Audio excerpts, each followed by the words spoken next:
Welcome, everyone. Today, we're starting a new module on effective communication strategies. Communication is at the heart of how we interact with others, especially when dealing with difficult people. In this lecture, we'll focus on one of the most powerful tools in your communication toolbox, active listening. You might think listening is simple, but it's more complex than you realize, and doing it well can change how you manage difficult conversations. Learning objectives. This lecture is an attempt to understand what active listening is and why it's essential. Identify key elements of active listening. Recognize how active listening can diffuse tension and improve relationships, especially with difficult people. We often assume that if we hear someone talking, we're listening. But hearing and listening are not the same. Listening involves focus, attention, and empathy.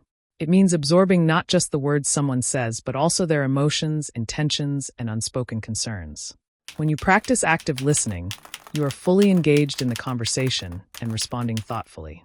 What is active listening? Active listening is the practice of fully concentrating on what someone is saying without interrupting or thinking about what to say next. It's not just about hearing the words, but also understanding the meaning behind them. You show the speaker that their message is important to you. Example: if someone is expressing frustration, instead of immediately jumping in with your advice, you focus on understanding their feelings first. You might say, "It sounds like you're really upset about how that meeting went. Can you tell me more about what happened?"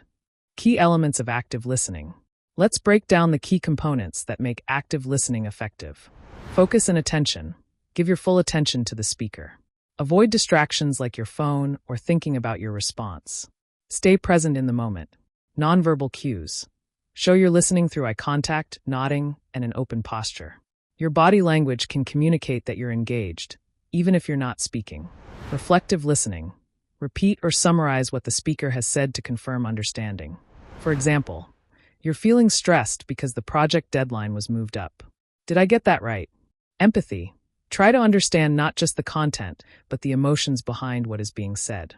Acknowledge the speaker's feelings, even if you don't agree with them. Why active listening is important. Active listening builds trust, diffuses conflict, and encourages the speaker to open up more. When someone feels heard, they are less likely to remain defensive or difficult. This can completely shift the dynamic of a conversation, especially with difficult people. Imagine a situation where someone is being confrontational. Your instinct might be to defend yourself or argue back, but practicing active listening can calm the situation. You focus on understanding their frustration, which often leads to a more productive conversation.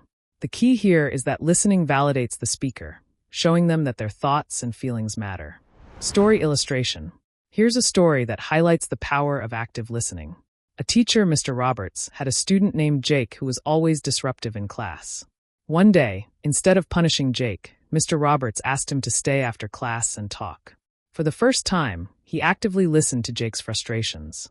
Turns out, Jake was struggling at home and acting out in class because he felt helpless. Doing this allowed Mr. Roberts showed Jake that someone cared. Jake's behavior improved dramatically after that. Moral of the story. Sometimes the best way to solve a problem is simply to listen.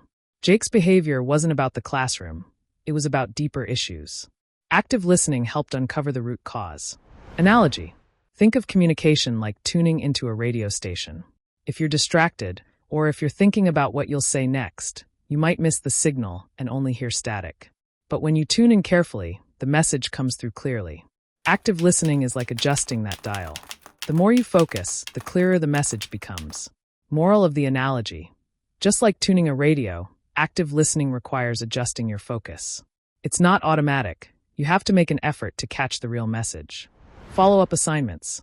Spend one day practicing active listening with someone you talk to regularly. Write a half-page reflection on how the interaction felt different when you focused on listening instead of talking. Watch a TED Talk on communication skills and identify how the speaker demonstrates active listening techniques. Summarize your observations in a short paragraph. Let us know in the comment section that, have you noticed situations where you or someone else was not fully listening? How did it affect the conversation?